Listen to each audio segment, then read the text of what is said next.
Hey everyone, Gaijin here. Before I get started with anything, I do want to say apologies about the Snake Eyes video. Some of you may know that I was kind of really indecisive about whether or not I wanted to post that movie review, and the more I sat there and thought about it, the more I realized that it really just didn't have a whole lot to do with what it is that I want to do here on this channel specifically. I wanted Gaijin Perspective to be about me and my own perspective on Japan, my experiences in Japan, and finding ways to teach more people about Japan through that. And yeah, I guess in a very sort of loose way, I suppose that Snake Eyes video did talk a little bit about ninjas and things like that and what Japan really is, but it felt cynical, it felt kind of mean, honestly, it was kind of boring. I don't want to make angry videos, especially here. I want to talk about how Japan changed me in a positive way, you know? And that's what this video is all about. So, this is going to be weird to say, especially to people who are in their 20s or younger than that. But in a very real way, as a 90s kid, Japan taught me that liking things that are cute, liking things that are effeminate, liking things that are not manly is completely okay. It's completely fine to like one thing and be a specific kind of person. I actually like that. I know a lot of people don't, but I'm one of the people that do. And this is one of those reasons why. We've been talking a whole lot over the last 10, 15 years about things like toxic masculinity and gender identity that is unhealthy for people. And I want you guys to imagine a time where that wasn't really discussed. Granted, I don't know what the situation is like for a lot of young people these days. I mean, heck, I haven't been to public education in 20 years, give or take. So I just want to point out there that I'm only speaking from my perspective, as is the channel name. So if I make assumptions about things when it comes to people in public elementary, junior high, high school, I do apologize for that. I just wanted to throw this out here because I think this is important. So let's talk about the 90s for a hot second. It's the end of the century, and a lot of people talk about how the 90s wasn't really identified with anything big. I mean, outside of arts, you know, things like music and things like that. I kind of agree with that to a degree. But one of the things looking back on the 90s as a 90s kid is just how really rooted we still were with gender roles. It's something that I actually talked to Aki about a whole lot, and I think that the 90s was kind of like the last big breath of accepting things like toxic masculinity and very hard gender roles. You're supposed to do this because it's always been the way that it's been. Like, I think one of the biggest examples of this is gender-based marketing. That was a huge thing in the 90s, and I would assume prior to that. The thing that always kind of bothered me looking back on is that everything was blue for boys, pink for girls.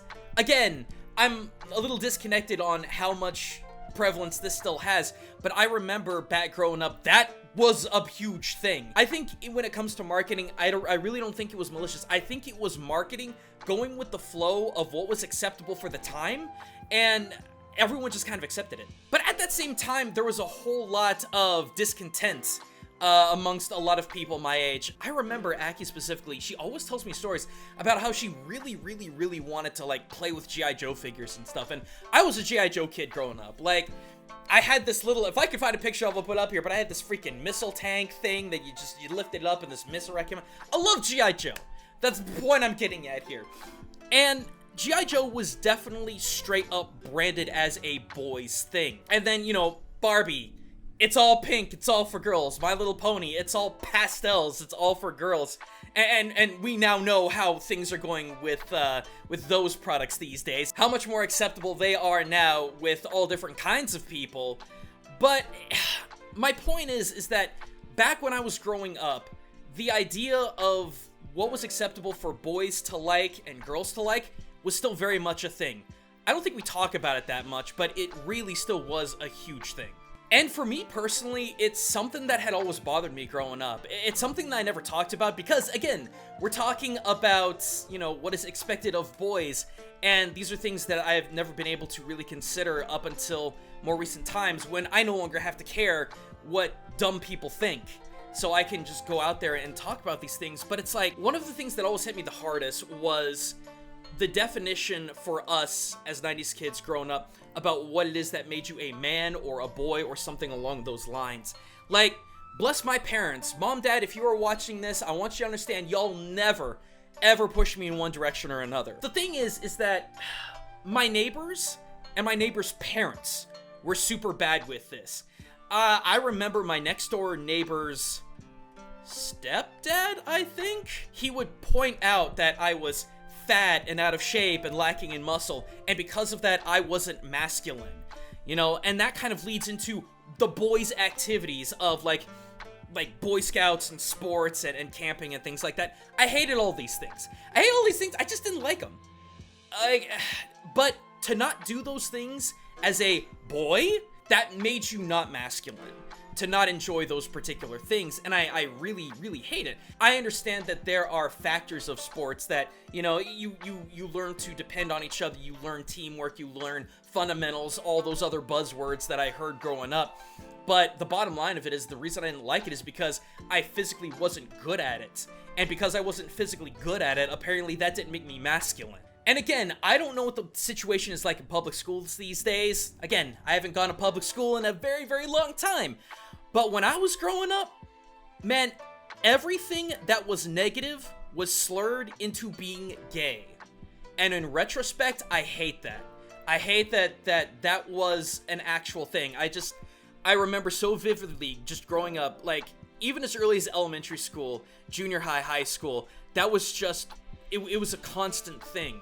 And I think anyone growing up in that time period, y'all know what I'm talking about. To not be masculine was such a crushing thing for boys. And we weren't allowed to talk about it, because if you did, that made you emasculate. That made you unmanly to even bring up the notion that these things bothered you. But all of this really came to a head, really, when the anime boom of the 90s really started to hit, late 90s, early 2000s and whatnot.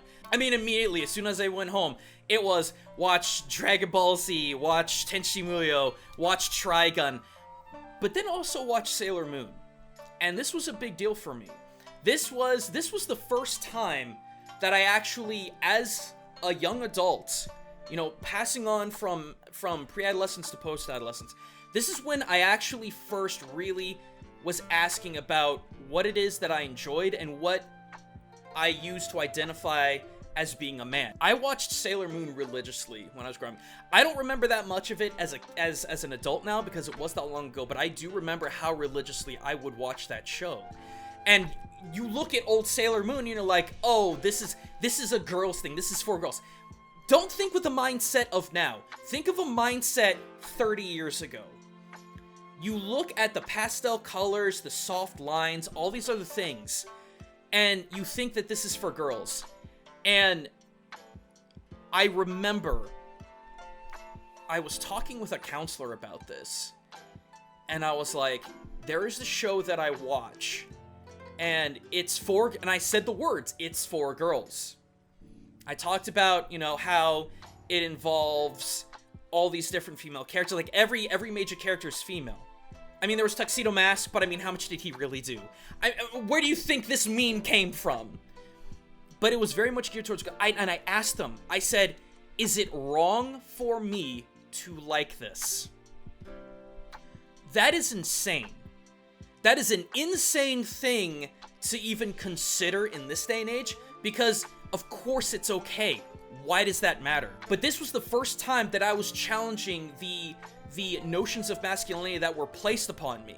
Very first time. And I remember that the final answer that I received from that counselor was, it's not a problem, it's just something you enjoy. But that answer took some time to get around to. And in retrospect, thinking about that, I guess that kind of bothers me.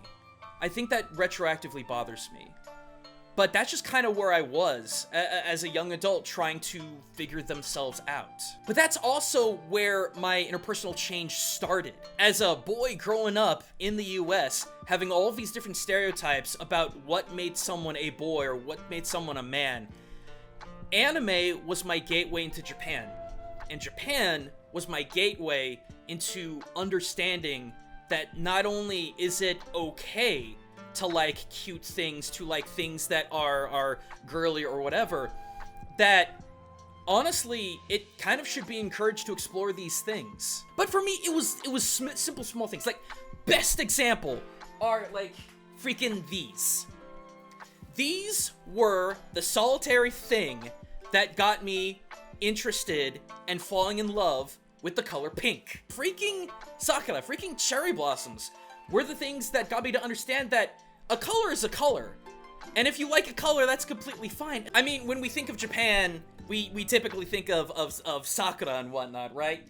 But what the truth of the matter is for me on a personal level is that this is what really kind of got my start. Anime was the sort of gateway, but Sakura really were one of the ways where I was like, huh, maybe it's okay. And it's really interesting too, because it's like one of the first things that kind of got me thinking about how this is completely okay was, and I don't even know if this is true or not, but the symbolism with Sakura and samurai, for example. One of the things that make Sakura so symbolic in Japan, at least for samurai, is that when Sakura bloom, they only last for like a week, if even, and then they just immediately fall away. And I'm gonna be putting up a ton of pictures up here. Sakura in bulk, going out to things like Hanami and stuff, are absolutely exquisite, absolutely gorgeous. There's I hate to sound like a weeb, but there's not too many experiences quite like it. There's just something about it that is really spectacular. But at the same time, too, they don't last very long. And the notion of them not lasting very long, but being beautiful in the brief time that they have, was really important to samurai, because the samurai never knew when they were going to die. I mean, really think about that. Think of that kind of weight that you're gonna have to carry around, and your family would have to carry around, knowing that you have no idea when you're gonna die. That's a manly, masculine thing. When you think of militaristic self-sacrifice, that is a very masculine theme. I'll bet probably a little toxic, but it's an honorable, valorous thing, and it's connected to something that is pink. That kind of blew my mind when I was growing up and getting more and more interested in Japan. And I mean, to even pull that in the modern era, you have Rikishi, which are sumo wrestlers, the technical name for sumo wrestlers. A lot of people consider them to be more modern samurai, not only because of how they keep their hair, but also their attitude and their ring and their attitude on life.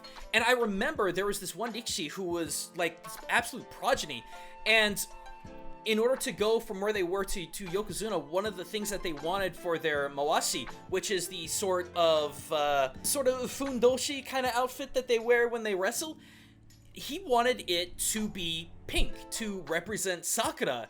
And I want you to understand that in a Japanese context, this is very much similar to a football team primarily having the color pink for their uniform. So again, this color of pink, this idea of pink, which over here has been, especially back in the 90s, was uniformly only a woman's color, was now seen as something that was exceptionally manly. And that just opened me up to all different kinds of things when it comes to stuff that's pink. I can actually enjoy the color pink and not feel bad for it. And speaking of not feeling bad about enjoying certain things, let's talk about alcohol for a hot second here. I don't care what anyone says. I hate Western alcohol. I hate Western alcohol. I think it tastes awful. I don't find it enjoyable at all. And the thing is that if you don't drink it, apparently you're one of these. I don't even want to say it because I don't even want to acknowledge that this is a thing. You have all these people that are like, oh, you just gotta get used to it. No! Have it be good now! And I'll tell you what, the things that I personally found good now were things like sake, shochu, yuzushu. I mean, personally, whenever I would go to Side 6, and I've talked about Side 6 a whole lot on this channel, every time I went there, I would get what was called a raspberry ginger. And I could either have it alcoholic or non-alcoholic, and sometimes I would get it alcoholic. And I loved drinking in Japan because nobody gives you guff about anything. You could go in there and you could order a freaking wine cooler as a grown man, and no one's gonna give you guff about it because no one cares. Because they just want you to enjoy what you want to drink. Here, I have so many stories about trying to deal with people who are like, oh, well, you have to drink this certain kind of alcohol. Like, or it's just unacceptable. I hate that we have this mentality that things like wine coolers or like a hard cider or something like that with a low proof. I hate the fact that this is all equated to being not only feminine, but also weak, because let's separate those two things, because that shouldn't even be a thing either. But that's my point, is that one of the things that I just loved is that I got to explore my own palate when it came to alcohol, because it wasn't just, oh, you gotta drink vodka or whiskey or rum or whatever, and it's like, I hate all this. Do I just hate alcohol? No! I hated the fact that I was put under pressure to enjoy specific kinds of alcohol, because if I didn't, I wasn't a man. But again, in Japan, no one cares. No one cares. I may sound like the biggest weeaboo right now by listing off all these different sort of Japanese alcohols that I would gladly take over this freaking awful Western garbage. Just get it out of here. And then finally, I think the final thing that really broke me out, and this really occurred to me when I was in the middle of going to college and I was studying at Kanto Gakuin Daigaku. I remember seeing this dude when he came onto the train. He looked hard. It was like one part punk, one part Yankee. It was kind of hard to describe. But the vibe that he was going for was don't mess with me. That kind of look. And I remember he turned around to lean on one of the little poles that you hang on to on the train. And I remember looking at his wallet, and he had this big old Donald Duck charm. It had to be like this big, hanging off the butt end of his wallet. And I had to stifle a laughter really hard because there's this dude walking up here trying to act all hard and everything, and he's sporting Donald Duck. And I laughed then, but in retrospect I get it. Because again, over there, things that are cute, y'all gotta understand, cute is almost a requirement when it comes to a lot of things about Japan. You cannot go anywhere and not see cute. I'm not talking about like Tokyo or downtown areas. I've been to some of the most Inaka places of all time, and there was cute.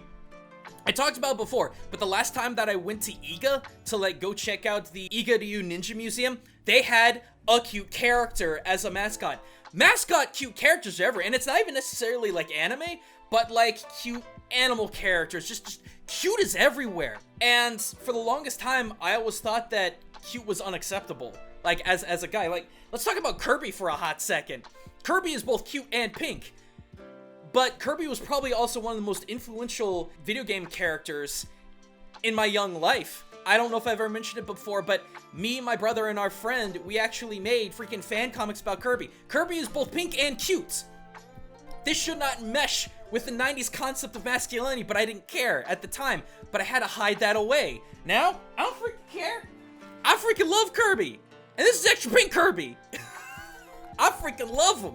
So seeing all of this cute everywhere, understanding that men in Japan liked cute and girls in Japan certainly liked cute, it was okay for me to like cute. In fact, it was probably an encouraging thing for me to like cute because that helped me blend in with society just a little bit better instead of being this sort of cynical jerk about, oh, cute things, that's for kids and for women and yada yada yada. No, forget that.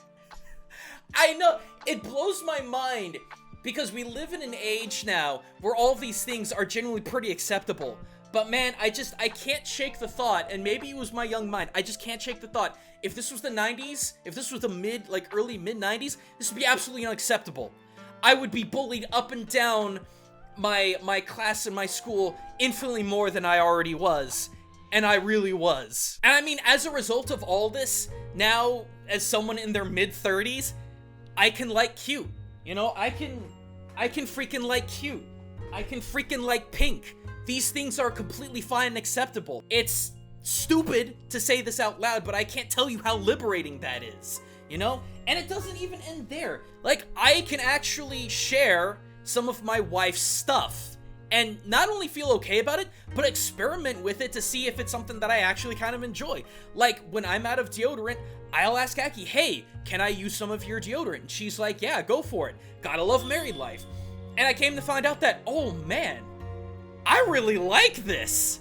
Like, this feels so much better than what I'm using as a man's deodorant.